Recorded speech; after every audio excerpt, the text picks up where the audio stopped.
नमस्कार सभी को, मैं Navneet Gautam classes of physics में आप सभी का स्वागत करता हूं। आज की ये वीडियो जो आपका पेपर है second quantum mechanics and spectroscopy BSc 5th semester Jannayak Chandrashekhar university के एग्ज़ाम पेपर के एनालिसिस से रिलेटेड है। तो आप देख सकते हैं पेपर आपके सामने होगा। पहले आपको कहा 5 क्वेश्चन आपको दे रखे हैं और आपको प्रत्येक का उत्तर देना है। पहले पार्ट में है ना, पहले पार्ट में आपको जितने भी प्रश्न दे रखे हैं सबका उत्तर देना है। ठीक है, 5 दे रखे हैं, A B C D E है ना, इस तरीके से। तो पहला क्वेश्चन क्या है, देखो, define commutator bracket. Commutator bracket क्या होता है और आपको प्रूफ करना है एक्स कैप और p x cap are non commutative, ये कम्यूटेटिव नहीं होते हैं। ठीक है, तो कम्यूटेटर से रिलेटेड ये प्रश्न है। इसके बाद देखो बी क्वेश्चन क्या है, define angular momentum operator. Angular momentum operator की आपसे डेफिनेशन पूछी गई है और आपसे कहा है शो कीजिए Lx Ly, जो कम्यूटेटर से रिलेटेड क्वेश्चन है, यानी कि ये भी ठीक है जी, बराबर में है I H कट L3।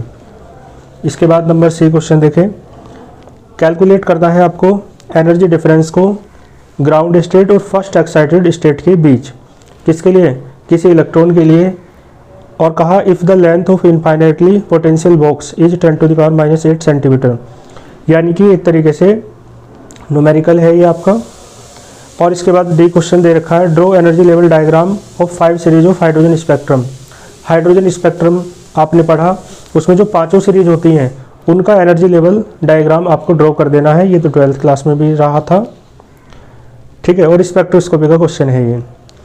ई जो क्वेश्चन है आपका, उसमें कहा आपसे एस एल जे वैल्यूज बतानी है और स्टेट्स दे रखी हैं। ठीक है, तो ये कोई इतनी बड़ी बात नहीं है, ये आपने अच्छे से समझा होगा।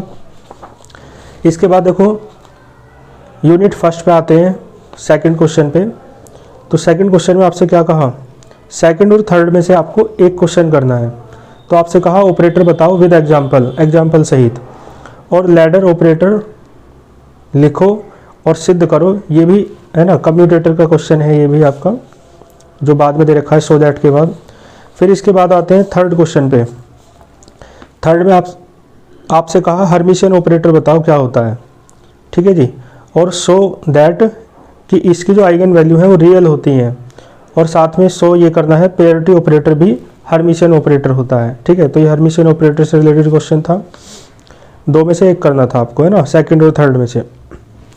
इक्वेशन ये यूनिट थर्ड जो है, बल्कि यूनिट सेकंड क्या दे रखा है, फोर्थ क्वेश्चन, हाइजेनबर्ग का अनसर्टेनिटी प्रिंसिपल लिखो, फिजिकल सिग्निफिकेंस भी बताओ और इसका प्रूफ करो। डेल्टा ई डेल्टा टी बराबर वो क्या होता है, ग्रेटर देन और इक्वल टू होता है एच कट के, एच कट यानी कि h/2π। ठीक है, और फिर इसके बाद और करके इसके साथ जो क्वेश्चन है वो क्वांटम मैकेनिकली आपको समझाना है फाइनाइट पोटेंशियल स्टेप को, और एक्सप्रेशन देना है रिफ्लेक्टिविटी और ट्रांसमिटिविटी का जब E बड़ा है V0 से। ठीक है, इसके बाद देखो 6th क्वेश्चन, 5th और 6th, देखो 4 और 5 में से एक करना था। ठीक है, 6th और 7th में से भी एक करना है। तो 6th क्वेश्चन देखें यूनिट थर्ड का, टाइम इंडिपेंडेंट श्रोडिंगर इक्वेशन जो है आपको डेराइव करनी है, किसे यूज करके, टाइम डिपेंडेंट श्रोडिंगर इक्वेशन को यूज करके। ठीक है, और what do you mean by spectral term, spectral term जो है स्पेक्ट्रोस्कोपी में, ठीक है, वे भी आपको बतानी है। स्पेक्ट्रल टर्म बल्कि स्पेक्ट्रोस्कोपी में यहीं इस इक्वेशन में जो यूज हो रही है, ठीक है, वे आपको बतानी है। इसके बाद देखो 7th question, LS and JJ coupling आपको उदाहरण सहित बताना है, काफ़ी इंपॉर्टेंट क्वेश्चन है ये। और 4th यूनिट में आपसे पूछा है कि एक्सरे क्या होता है, इसकी प्रॉपर्टीज बताओ, इसका प्रोडक्शन बताओ, और ड्यूएन हंट लॉ क्या होता है ये भी बताओ। ठीक है, और करके 9th क्वेश्चन में है electronic vibrational rotational molecular spectra, उनके फीचर्स और उनके एप्लीकेशन आपको बताने हैं। तो इस तरीके से ये आपका जननायक चंद्रशेखर यूनिवर्सिटी है ना, जो है आपकी बलिया में, उसका ये सेकंड पेपर था। ठीक है, मिलते हैं फिर नेक्स्ट किसी पेपर के एनालिसिस के साथ, तब तक के लिए ऑल द वेरी बेस्ट।